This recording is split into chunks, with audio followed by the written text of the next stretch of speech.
Hey, welcome back, Paulding Virtual Academy students. We're here for our next presentation here for U.S. history. Today what we're going to be covering debates surrounding U.S. imperialism at the end of the 1800s and the beginning of the 1900s. This is our second lesson in module number 7.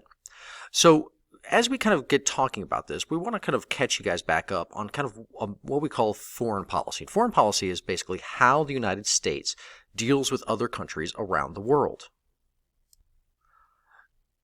So to start with this, we want to go all the way back to really when we were pretty much a brand new baby nation, right? 1783. And our country was really only what we see on the map right there. And as a new nation, our foreign policy was very much limited. And George Washington is going to really promote this idea of neutrality. It was the farewell address, don't get involved in European affairs, warned against those alliances with European countries. And mostly this was because we were young, we were weak, the baby country at this time. Now, by the 1820s, the United States had started to grow up, as you can see right over there, and we had started to grow significantly. We had purchased Louisiana, we had won the War of 1812, we had gained Florida. We're no longer this infant nation anymore. However, we still want to try and stay out of European affairs. And so in 1823, President James Monroe is going to issue the Monroe Doctrine. It asserts this idea of neutrality, but we're feeling a little bit stronger about ourselves. So we say that this side of the world, the Western Hemisphere, is ours, and we try and keep European influence out of the Western Hemisphere, but we're still not going to Europe, still not getting involved in their affairs. Now, by the 1840s, we're going to start to feel like we can kind of go ahead and expand. And so President James K. Polk is going to use Manifest Destiny in the 1840s. We're going to go to war with Mexico. We're going to purchase a lot of land, and treaties with England are going to give us a lot of land, and we fulfill Manifest Destiny going all the way to the Pacific Ocean. And then during the Gilded Age, notice we're getting bigger, stronger, more aggressive. We're certainly a lot fatter now.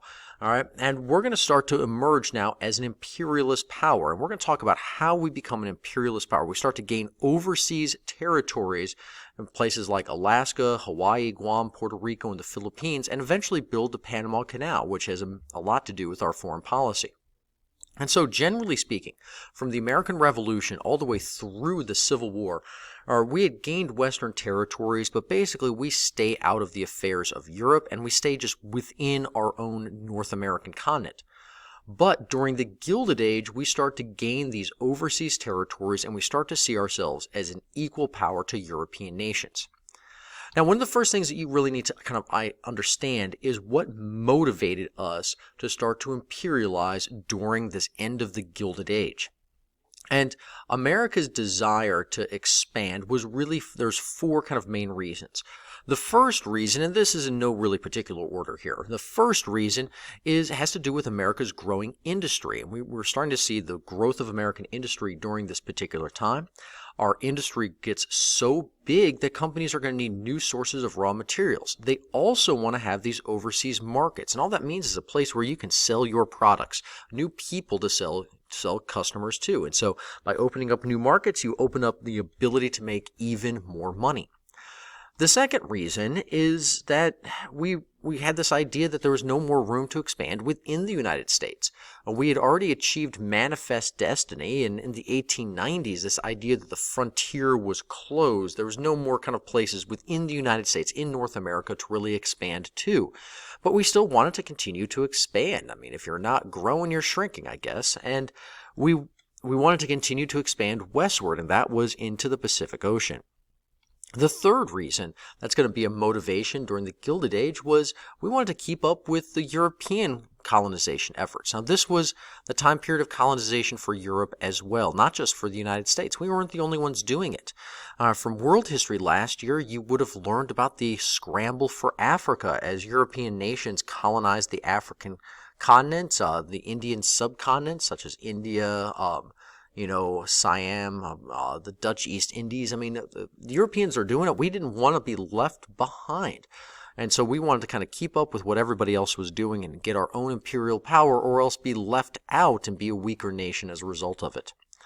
And finally, number 4 was that many people believed in this concept that was called social Darwinism.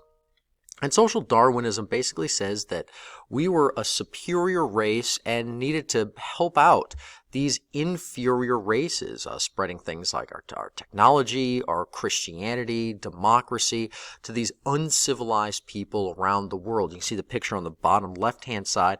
You see kind of Uncle Sam's the teacher and kind of giving these lessons of democracy to all of these other countries around the world. Now, what we want to look at is we want to look at some of the specific ways in which the U.S. is going to imperialize. And so we're going to start off in the first place we start to imperialize, and that is right here, the Hawaiian Islands. Now, generally speaking, Hawaii, between 1820 and 1890, we're going to start to see Americans move to Hawaii. And many of them move there for to be not only missionaries, but also to start fruit plantations. And by 1890, American interests owned quite a bit of the land on the Hawaiian Islands. And they were taking way too much power. And so Queen Lulukalani, she comes to power. She's the queen of the Hawaiian people, and she tries to reduce the power of those Americans living in Hawaii. She was going to take away land. Well, this made people like this man right here, which he has, by the way, he has the greatest beard ever in U.S. history. All right, this is, by the way, he was Mr. Dole. And have you ever heard of, like, Dole bananas? That's him. All right, and so he leads the Americans to overthrow the queen in 1893, making Hawaii into basically kind of an American protectorate, and then the United States annex, which means take in Hawaii in 1898. Now, probably the greatest, though, example of American imperialism, though, really starts with Cuba.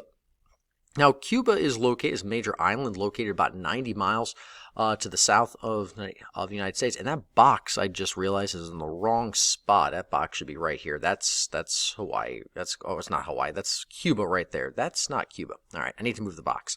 All right, anyways, so in 1895, the Cubans on this island right here, not where the box is, this island right here, are going to declare their independence from Spain. They were a Spanish colony. But the Spanish are going to try and brutally put down this revolution. They put the Cubans into concentration camps. And, you know, the picture, that really graphic picture of this kid that's over here, I mean, that looks like something directly out of the Holocaust, but it wasn't. That was from Cuba in the 1890s. And what was going on in Cuba was absolutely horrific. Now, U.S. journalists are going to go down to Cuba to see what's going on, and they're going to send back stories. Now, many of them were very sensationalized, meant to sell newspapers, which became known as yellow journalism.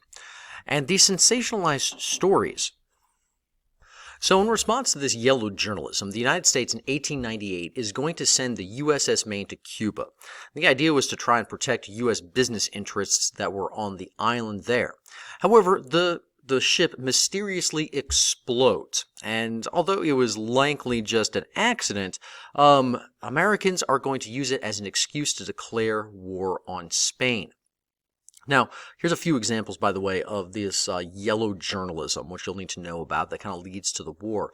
You can see this newspaper article. It says, "The destruction of the warship Maine was the work of the enemy, and Maine explosion caused by a bomb or torpedo. We've got to fight, must declare war." I mean, all these things, were kind of things that instigated and pressured the U.S. government to declare war. Now, the actual war itself, you don't need to know much about. We're going to easily win this war. We're going to free Cuba. We're also going to attack Spanish interests and colonies in the Pacific, specifically the Philippines. And we're able to do so fairly easily.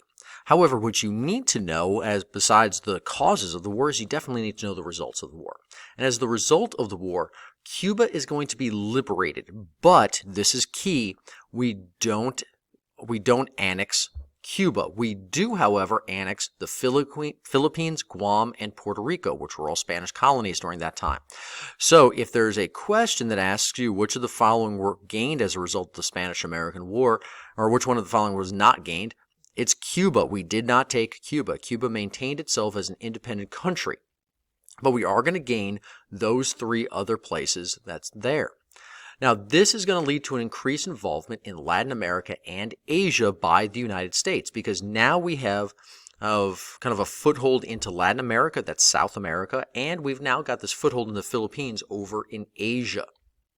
So let's look at first our involvement in Asia and the Philippines.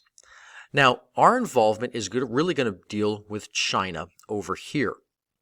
Now, by the 1890s, and that box is in the wrong spot again. All right. Well, anyways, in the 1890s, European imperial powers are going to really start to carve up China into what are called spheres of influence. Essentially, what they were going to do is rather than fight over influence and access to China, they just said, all right, I'm going to take this area, you take this area over here. But we weren't involved in these discussions, and we felt left out. And so what we do in 1899 is we're going to declare what's called the open door policy. You'll need to know that. It's going to be on your quiz and your test. And basically what it says is that we're not going to pay attention to any of these spheres of influence. Any nation can trade in any port, to heck with anybody. We're going to do what we want to do. Now, in addition to this, in the Philippines, we had some issues in the Philippines, and that was because when we had kicked the Spanish out, the Filipinos were all like, yeah, here comes America, this land of freedom and opportunity. They're going to make us a free country. We're going to be really excited about this. But we didn't. We decided to keep them as a colony. And as a result, the Filipino War is going to begin in 1899. Now, the Filipino War lasted a lot longer than the Spanish-American War did, 3 years, and it's going to cost more lives than the Spanish-American War in all areas. But it will eventually end. And the U.S. will keep the Philippines as a colony really all the way up until about 1950. Now, in Latin America, the United States is going to have a different policy. And that is due to the new president, Theodore Roosevelt. And when Roosevelt becomes president of the United States, he's going to use a new foreign policy. This is sometimes referred to as big stick diplomacy. Essentially, he's going to use our strong military in Latin America to accomplish our goals. It's based upon his favorite proverb, which is speak softly and carry a big stick. You'll go far. Now, he is going to use this big stick diplomacy in what is called the Roosevelt corollary to the Monroe Doctrine. This is the new American foreign policy. And essentially it said that we were going to use our police powers to protect Latin America from European imperialism. And specifically, we're going to do this to help build the Panama Canal right about there. And once again, the box is kind of right. Well, one of the biggest things of Teddy Roosevelt's, that's TR's objectives, was to build a canal in Panama. Now, essentially, this was going to help U.S. naval and commercial ships. You can see from the little inset right there, you can see how it shortens the amount of time to be able to travel from one ocean to another. However, the government of Colombia is going to reject this offer to build a canal. And as a result, the United States is going to get involved. We're going to use our police powers. We're going to actually help to instigate a rebellion in Panama from Colombia. Panama was a part of Colombia at that time. And in 1903, when they do, we support the new people because we're the police power. We can come in, we can separate the sides, and the new Panamanian Republic is going to allow us to build the canal. And so the U.S. does. And over the next 11 years in the big dig, we're going to go ahead and we're going to build this massive canal. By 1914, this thing is done. Now, do know that this is really significant. It drastically reduces the shipping time to go from ocean to ocean. Now, not all Americans were in support of imperialism. In fact, there's a whole thing called the Anti-Imperialist League that forms to fight the annexation of the Philippines. A lot of them argued that we had no right to force our culture on other people. However, by the beginning of the 20th century, the United States had become a world power. The Industrial Revolution had transformed us into an economic power. We were now a military power with the third largest navy in the world.